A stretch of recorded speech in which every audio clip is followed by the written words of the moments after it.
Bonjour, cher Fall. Bonjour, Koumba Maron. Voilà, cher Fall, vous êtes membre du mouvement Nitu Deug. Déjà, que pensez-vous de l'affaire Barthélémy Diaz qui est au cœur de l'actualité? Que pensez-vous de cette révocation du maire de Dakar, Barthélémy Diaz? Bon, écoutez, cette histoire-là, ça n'a absolument rien de légal.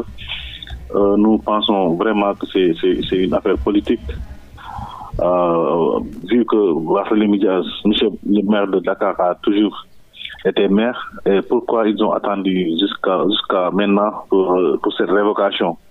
D'abord, si on parle de loi, cette même loi-là, Ousmane Sonko & Co avait fustigé sur cette loi en disant que cette justice-là n'était pas une justice libre.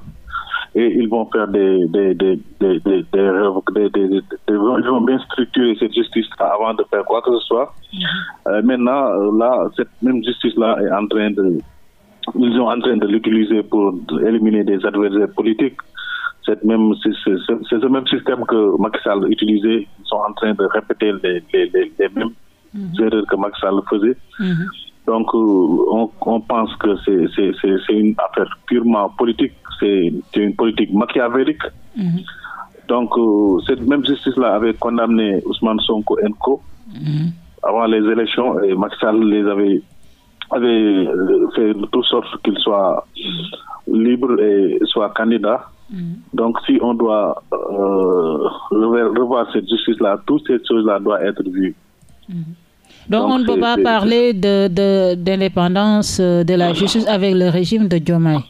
Non, Ousmane Sonko, Ousmane Sonko, le Premier ministre du Sénégal, nous a bien confirmé que cette justice-là n'est pas indépendante lors de la campagne électorale, lorsqu'il voulait qu'on arrête les gens qui ont fait des violences et tout ça. Il avait bien précisé que c'est lui le Premier ministre et s'il donnait des ordres, le ministre de la Justice et tous ces ministres-là devaient l'exécuter exactement comme il le voulait. Et dans ce moment-là, on ne peut pas parler de l'indépendance de la justice parce que c'est lui qui a la commande et il fait emprisonner qui qu'il veut, quand il veut et comment il veut. Donc, cette justice-là n'est toujours pas indépendante. Et que pensez-vous des nombreuses convocations et arrestations? Certains parlent même d'intimidation. Est-ce que vous partagez cette idée, oui ou non? Non, je ne vais jamais partager cette idée-là. Ousmane Sonko a été victime de ça pendant le régime de Macky Sall. Lui et ses alliés, ses partisans, on les convoquait par des simples... comment on dit encore, des simples sujets. On les convoquait, on les condamnait et nous tous étions là pour dénoncer tout cela.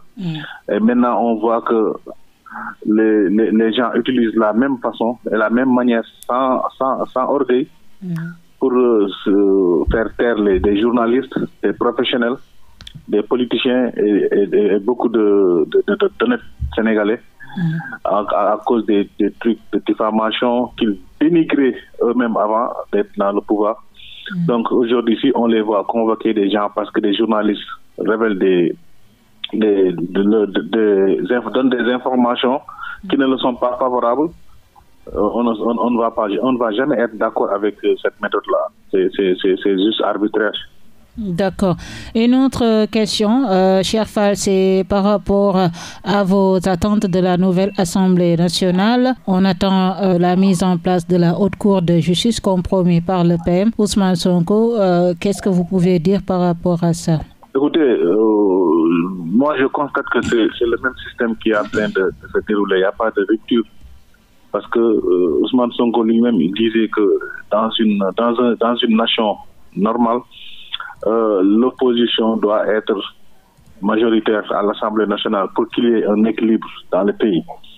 Mais ce qu'on a vu, ils ont préféré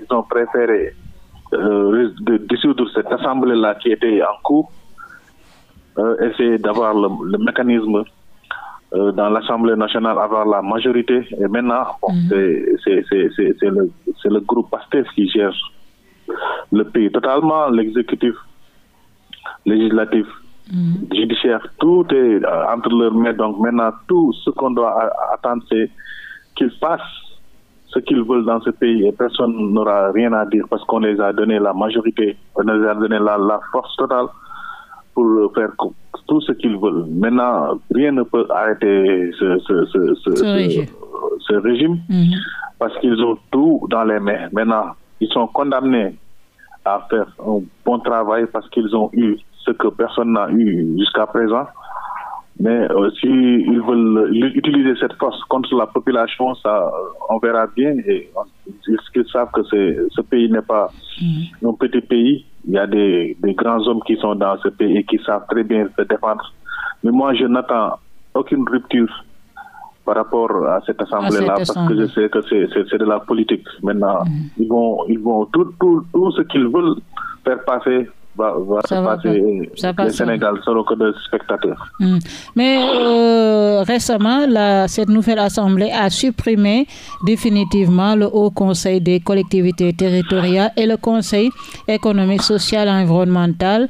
Est-ce que vous approuvez cet acte ou bien? Donc, je l'ai dit moi lors de la suppression, j'ai toujours dit que je ne l'approuve pas parce que Ousmane Sonko, il est victime des patriotes. Il n'est pas en train de faire des trucs qui arrangent le Sénégal, mais il est toujours dicté par les patriotes. Vous n'êtes pas d'accord entre guillemets, parce que tout ce qu'ils disent dans les réseaux sociaux, c'est ce que Ousmane Sonko est en train d'exécuter. Donc, la suppression, s'ils disent qu'ils veulent supprimer toutes ces institutions... Comme des institutions budgétivores, oui. Voilà, réduire le train de vie de l'État. Mais il y a beaucoup de choses à faire. Combien de ministres ils ont créés après cela? Combien d'attachés? Le palais est devenu un marché maintenant parce que à chaque fois ils nomment des personnes, des doublons, des cabinets. Et si tu veux économiser et tu dis que tu supprimes parce que c'est budgétivore, tu dois toi-même supprimer certaines choses et économiser tout ce... Tu sais, maintenant, il y a le président qui est comme un pèlerin. Il voyage à chaque instant avec les moyens de notre pays. Récemment, lors de l'inauguration du monument de Thiès, le convoi qu'ils ont dépêché, tout ça, ça n'a rien à voir avec quelqu'un qui veut économiser, et bien quelqu'un qui veut lutter contre le gaspillage et tout ça. Donc c'est des choses, c'est des règlements de compte, moi, à mon avis, des règlements de compte qu'ils font juste pour se venger avec ceux qui n'étaient pas avec eux, et ça c'est dommage pour le Sénégal. Et vous attendez la DPG du PM Ousmane Sonko? Ah, bien sûr, rien ne le contraint à le faire. Il verra devant lui des députés qui seront à sa merci. Même si des gens voudront s'opposer à lui, tu sais, comme tout le monde le sait, ils seront malmenés à l'Assemblée nationale parce qu'ils sont largement majoritaires. Maintenant, rien ne l'empêche de le faire. Il n'y a aucun risque. Il risque rien du tout. Donc, la balle est dans son camp maintenant. Il est contraint. Et les nombreux voyages de Bassirou Diomaye Diakhar Faye, le président, vous en dites quoi exactement? On dit qu'il voyage beaucoup. Évidemment, moi je l'ai dit, je l'ai posté le mois passé. Il fait des voyages parfois inutiles. Exemple, le voyage qu'il a fait en Chine. Il avait un accord, il avait négocié des accords pour une raffinerie au Sénégal.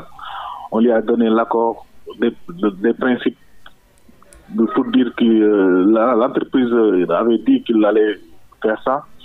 Mais finalement, on s'est trouvé que quand il est rentré avec ses ingénieurs, tous ces gens qu'ils ont amenés, ils ont dit qu'ils ne pouvaient plus tenir leurs promesses parce qu'ils n'ont pas l'assurance et les garanties pour faire ce raffinage au Sénégal. Donc ça, c'est un voyage à perte. Et il y a beaucoup de trucs qu'ils sont en train de faire qui ne servent absolument à rien au Sénégal. Un président, comme quand tu vas en France ou bien aux États-Unis, quand le président sort, c'est sûr que la trésorerie de ce pays va se remplir. Ils sortent pour que le pays bénéficie des relations et des conventions, mais le président, il revient, on ne sait même pas à quoi sert ces voyages-là. On a un pays à refaire. Ils ont vendu les Sénégalais. Merci. Oui, allez-y, terminez s'il vous plaît. Oui, je disais que les Sénégalais sont impatients et ne vont pas tolérer les certaines erreurs que vont faire ce régime-là. Merci beaucoup, cher Fall, d'avoir répondu à nos questions, cher. Merci. Je rappelle que vous êtes membre du mouvement Nitu Deug. Merci, cher.